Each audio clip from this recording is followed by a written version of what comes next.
US President Donald Trump has granted Hungary a one-year exemption from American sanctions on Russia's oil and gas purchases, marking a significant diplomatic win for Prime Minister Viktor Orban. The White House confirmed the move shortly after Orban's visit to Washington, where Trump described Hungary's dependence on Russia's energy as a practical reality given its lack of access to seaports. The exemption reverses the administration's recent push to penalize countries that continue trading with Russian energy firms. In exchange, Hungary has reportedly agreed to buy hundreds of millions of dollars worth of U.S. natural gas, a move expected to soften criticism in Washington but likely to anger several European allies. The decision underscores Trump's close personal and political relationship with Orban, who has consistently aligned himself with the U.S. president's populist position on migration and national sovereignty. It also arrives as Hungary heads into a crucial election season, with Orban promising affordable energy to voters despite EU pressure to reduce ties with Moscow.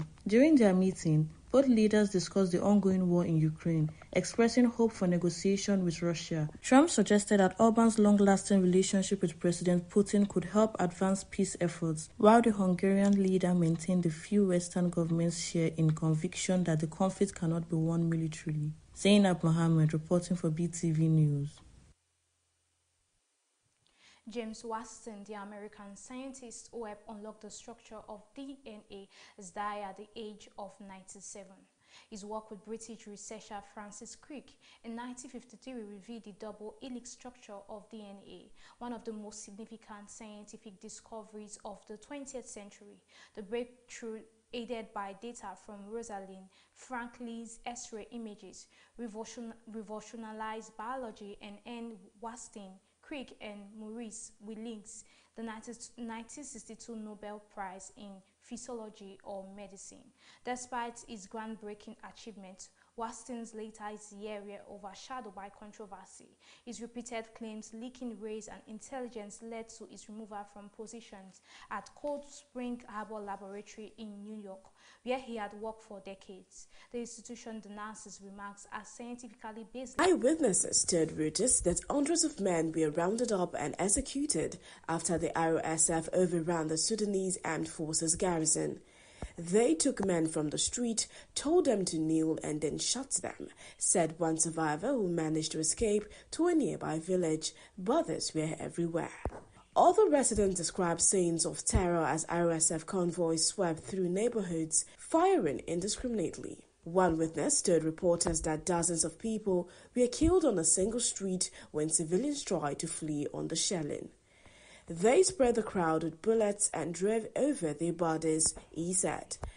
The United Nations in aid group says tens of thousands have fled Half-Shah in the 2 weeks since the takeover. Many reached displacement camps in dire conditions, suffering from malnutrition and exhaustion. People arriving from the city are severely traumatized and starving, said an aid worker with Medicine Sans Frontiers. Children are so weak that even treatment may not save them. With communications cut and roads blocked, the exact toll remains unknown. The UN Human Rights Office says there is credible evidence that hundreds of civilians and unarmed men were executed after the fall of the city, warning that the killings may constitute war crimes. Satellite imagery analyzed by a rights organization indicates that possible mass grave site on the city outskirts. Al-Fashar was the last major Hami stronghold in Darfur, making its fall a severe blow to Sudan's national army and a major victory for the RSF. The city had long been a refuge for civilians fleeing earlier fighting elsewhere in Darfur. Now its loss effectively gives the RSF control over the entire region. Analysts warn the development could cement a de facto partition of Sudan between the RSF, led by General Mohammed Abdan Dagalo, and the SAF, commanded by General Abdel Fattah al-Burhan. This is a watershed moment, said a regional security expert. Darfur is now under RSF rule, and the humanitarian cost is staggering. The International Committee of the Red Cross has drawn parallels between the current violence and the atrocities that devastated Darfur 2 decades ago. History is repeating itself, said ICRC President Majanas Podjak. The same patterns of ethnic targeting, displacement, and impunity are being witnessed once again. French newspaper Le Monde reported that RSF units may be attempting to erase evidence of atrocities, citing eyewitness accounts and satellite data showing the rapid burial of victims in mass graves. The RSF, however, has denied responsibility, calling the reports media exaggeration and claiming its forces are maintaining order in the city. International condemnation has mounted. The United Nations, the African Union, and the European Union have all called for an immediate ceasefire and unrestricted humanitarian access to Darfur. The United States and United Kingdom have urged the RSF to allow international monitors into Al-Fashar to investigate reports of mass killings. Neighboring Chad and South Sudan are bracing for new waves of refugees. Humanitarian agencies warn that the region faces an impending famine unless aid convoys are granted access. As Sudan's rival generals continue their war for power, the human costs continue to rise in 2023, according to UN estimate. With Al-Fashar now under IRS control, the prospects for peace appear increasingly remote. The fall of Al-Fashar could define the next phase of Sudan's collapse, said one humanitarian analyst. But for the people trapped there, it has already become another chapter of survivor or loss. From the global scene, I am Soher or Sevegi, reporting for BeeTv News. US President Donald Trump has publicly called on European Union leaders to show stronger respect for Hungary and its right-wing Prime Minister Viktor Orban during a White House meeting highlighting immigration, energy, and geopolitical issues, the reports. Trump lauded Orban for his stance on migration, saying, "I think they should respect Hungary and respect this leader very, very strongly because he has been right on immigration." He credited Orban's policy with keeping crime lower compared to other European nations and emphasized the Hungarian leader's popularity at home. The discussion also touched on energy and sanctions. The U.S. granted Hungary a one-year exemption from American sanctions on Russian oil and gas, acknowledging Hungary's heavy reliance on Russian energy. In turn, Hungary committed to purchasing approximately $600 million in U.S. liquefied natural gas, reflecting a strategic economic partnership. Orban defended Hungary's strict migration rules and noted that the country has faced fines from the EU for failing to implement its asylum obligation. Trump's comments signal strong. The Safety Board has released dramatic drone footage showing the aftermath of the deadly UPS cargo plane crash that occurred earlier this week near Louisville Mohammed Ali International Airport in Kentucky. The tragic incident, which took place on Tuesday evening, November 4th, has left at least 14 people dead, including the 3 crew members aboard the aircraft and several people on the ground. The reports. The ill-fated aircraft, a McDonnell Douglas ND-11F freighter operating as UPS Flight 2976, was en route from Louisville to Honolulu when disaster struck moments after takeoff. According to preliminary findings by the NTSB, one of the plane's left-wing engines detached during takeoff, triggering a massive fire and loss of control. Witnesses reported seeing the plane struggling to gain altitude before it crashed into an industrial area near Great Lane and Fair Valley Road, less than a mile from the airport runway. The explosion sets multiple buildings ablaze, sending thick plumes of smoke billowing into the night sky.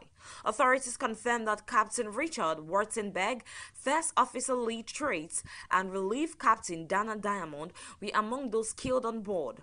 Several employees working in nearby warehouses also lost their lives, and others remain unaccounted for as recovery efforts continue. Dozens sustained injuries ranging from burns to smoke inhalation.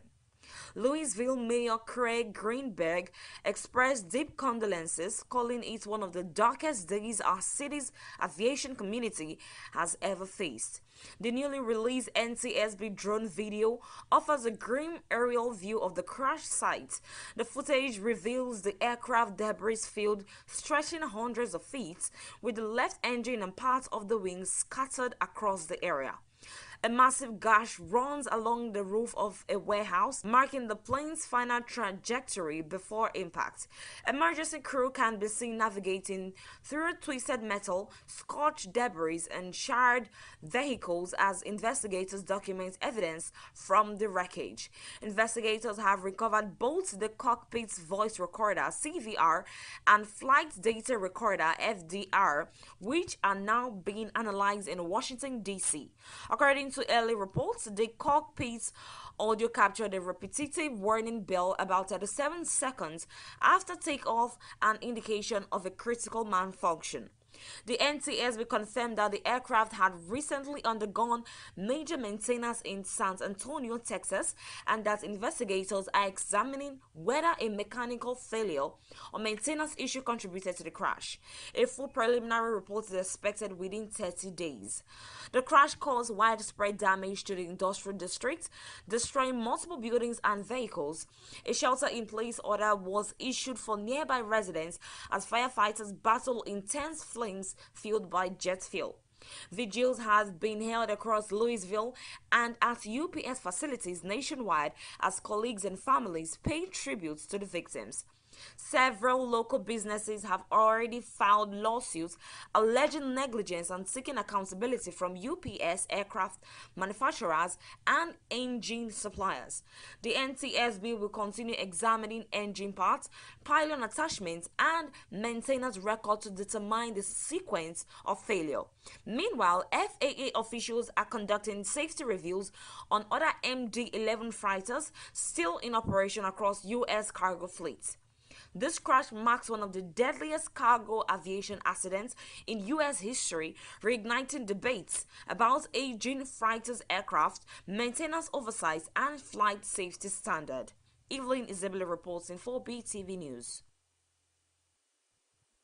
The administration of former President Donald Trump has asked a federal appeals court to alter a judge order requiring the government to distribute full supplemental nutrition assistance program benefits for November as the U.S. government shutdown continues to disrupt essential federal programs. BeeTv News Favor Kolawole has details. The request filed late Friday with the First U.S. Circuit Court of Appeal in Boston seeks to overturn a ruling by U.S. District Judge John J. McConnell Jr. of Rhode Island. The judge had ordered the Trump administration to immediately release food benefits to roughly 42 million Americans enrolled in SNAP, despite ongoing budget impasse. Judge McConnell argued that withholding funds for food assistance program for political leverage during a shutdown violated federal law and harmed low-income families who rely on the benefits for daily sustenance. The Trump administration's legal team, led by the Justice Department, contends that the order improperly forces the executive branch to spend money not yet appropriated by Congress, breaching the U.S. Constitution's separation of powers. In its appeal, the administration said the district court cannot compel the executive to spend funds that do not exist. Appropriations authority rests solely with Congress, not the judiciary. Officials further argued that the diverting contingency fund to cover November's payments could undermine other nutrition programs, such as the Women, Infants and Children Initiative. On Friday night, Supreme Court Justice Ketanji Brown Jackson, who oversees emergency matters for the First Circuit, issued a temporary administrative stay, forcing the lower court order until the appellate court rules. This means that full SNAP payments are on hold, at least temporarily, while the legal process continues. The uncertainty has left millions of Americans, including children, seniors, and people with disability, unsure whether they will receive the November food benefits. Some states, including Wisconsin and Illinois, had already processed full payments under the earlier court order before the state took effect. Others have delayed distribution or issued partial payments while awaiting clarification. Food bank and community organizations across the country SNAP benefits now hinge on a fast-moving legal battle that could have sweeping consequences for both millions of Americans. Food security and the limits of executive spending power during a shutdown. As courts deliberates, vulnerable household women caught in the crossfire between political dreadlock and constitutional restraint. Favor Kolawole reporting for BeeTv News. Serbia's parliament has approved a law allowing a controversial property development led by Jared Kushner, the son-in-law of U.S. President Donald Trump. The report. The project, estimated at $500 million, will turn the site of the former Yugoslav Army headquarters in Belgrade into a luxury hotel and apartment complex. The site, which was bombed by NATO forces in 1999, holds strong symbolic value for many Serbs who see it as a war memorial. Its redevelopment has therefore triggered public outrage, with protesters accusing the government of erasing national history to favor foreign investors. President Aleksandar Vučić, who has maintained close ties with Trump, defended the decision. He said rebuilding the site was part of Serbia's effort to overcome the burden from 1999 and improve relations with the United States. Opposition politicians have criticized the move as unconstitutional and a betrayal of Serbia's heritage. One MP, Alexander Jovanovic, claimed the project would replace a historic landmark with casinos and jacuzzis. Others accused the government of catering to Trump's interest at the expense of national pride. Transparency Serbia, an anti-corruption group, also raised concerns over the process, questioning whether legal documents were forged when the site's protected status was removed.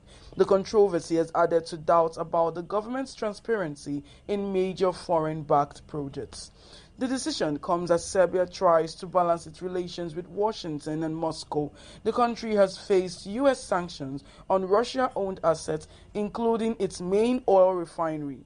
But Vučić's administration continues to seek foreign investment and closer economic ties with the West. Harmony Agba for reporting for BeeTv News.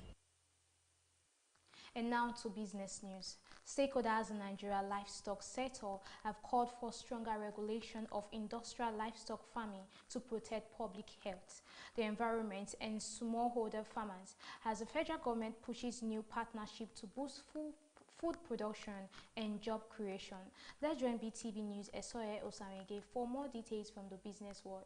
In a statement on Friday, co-founder of Senuvia, Hainde Daniel, said the initiative was driven by the urgent need to ensure proper regulation in the livestock industry. Daniel explains that Nigeria's livestock industry is rapidly expanding and citing the creation of the Ministry of Livestock Development and the planned entry of a global meat processor into the country. While welcoming the potential for employment and improved livelihoods, he expressed concerns about the risk that such expansion poses. Both passengers under the auspices of the United Waterways Passengers Association have queried the £410 million OMI Eco project, saying that the passenger capacity of the boats could pose operational challenges. The stakeholders who spoke with newsmen on Friday explained that with the passenger capacity exceeding 30 passengers, the boats might experience delays as operators would have to wait for full capacity before departure. The development comes weeks after the Lagos state government, in collaboration with its foreign partners,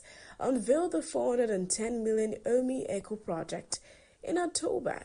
Report says that Lagos State Governor Babajide Sanwo-Olu, while speaking at the groundbreaking of the project in Lagos, said the OMI Eco project will transform the state waterways from barriers of separation into corridors of opportunity. The new 15% import duty on petrol approved by President Bola Tinubu has triggered concern among Nigerians, with analysts and labor union officials warning on Friday that the measure could drive fuel prices higher and worsen the nation's cost of living crisis.